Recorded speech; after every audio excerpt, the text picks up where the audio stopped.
गणेश जी और कार्तिक दोनों एक दूसरे से बहुत प्रेम करते थे, साथ खेलते, मगर दोनों के बीच लड़ाई भी काफी होती थी। तभी वहाँ नारद मुनि आ जाते हैं। नारायण नारायण। प्रणाम देवर्षि नारद, कहिए कैसे आना हुआ? मैं तो आपको ये दिव्य फल देने आया हूँ। जो भी इस फल को ग्रहण करेगा उसे अमृतत्व और अतुलनीय बुद्धि प्राप्त होगी। ये दिव्य फल तो मैं ही खाऊंगा। नहीं गणेश, मैं तुमसे बड़ा हूँ, ये फल तो मैं ही खाऊंगा। नहीं माँ, अब इस प्रश्न का उत्तर केवल पिताजी ही दे सकते हैं। सब मिलकर भगवान शिव के पास पहुँचे। माता पार्वती ने उन्हें सारी बात बताई। प्रभु, अब आप ही इन दोनों को समझाइए। देवर्षि नारद, अगर आपके पास इस समस्या का कोई हल है तो हमें बताइए। नारायण नारायण। तुम दोनों को पृथ्वी की परिक्रमा करनी होगी। दोनों में से जो प्रथम पृथ्वी की 3 बार परिक्रमा करके पहले आएगा उसे विजय घोषित करके फल दिया जाएगा। फिर तो विजेता मैं ही बनूंगा। मुझे आशीर्वाद दीजिए माता श्री। तुम विजेता कैसे बनोगे गणेश? तुम्हारा वाहन तो मूषक है और मेरा मोर। ऐसा कहकर कार्तिक तुरंत अपने दिव्य वाहन मोर पर सवार हो गए और आकाश में उड़ते हुए चले गए। तभी मूषक ने कहा, प्रभु, मैं तो मोर की तरह तेज रफ्तार से नहीं उड़ सकता, तो हम विजेता कैसे बनेंगे?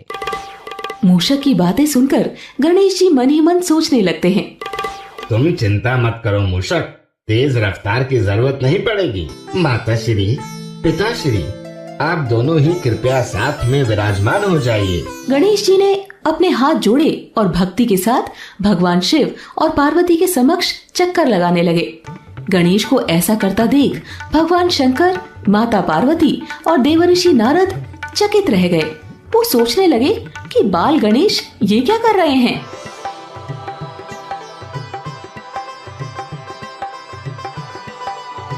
तीन चक्कर लगाकर गणेश जी ने भगवान शंकर से कहा, माँ, मैंने 3 चक्कर पूरे किए हैं, अब मुझे वो फल दीजिए ना।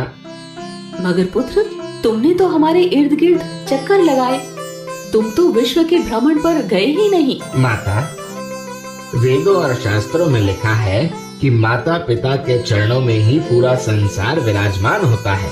जब मैंने आपके इर्द गिर्द चक्कर लगाए, इसका मतलब मैंने विश्व के चक्कर लगाए और अपनी चुनौती को पूरा किया। मेरे लाल, मेरा गणेश। पार्वती, वेद पुराणों के हिसाब से गणेश की बात सत्य है, इसलिए गणेश ही चुनौती का विजेता माना जाएगा। तभी कार्तिक भी वहाँ आ पहुँचे। माता, पिताजी, मैंने विश्व के 3 चक्कर लगा लिए। बहुत अच्छे बेटा, मगर गणेश ने तो ये चुनौती जीत ली है। क्या? मगर मैंने तो गणेश जी को रास्ते में कहीं देखा ही नहीं। देवर्षि नारद ने कार्तिक को सारी बातें बताई। वो भी गणेश की बुद्धिमानी से बहुत प्रसन्न हुए। उन्होंने गणेश को गले लगा लिया। उसके बाद माता पार्वती ने अपने दोनों पुत्रों को वो दिव्य फल मिल बांटकर खाने के लिए दे दिया।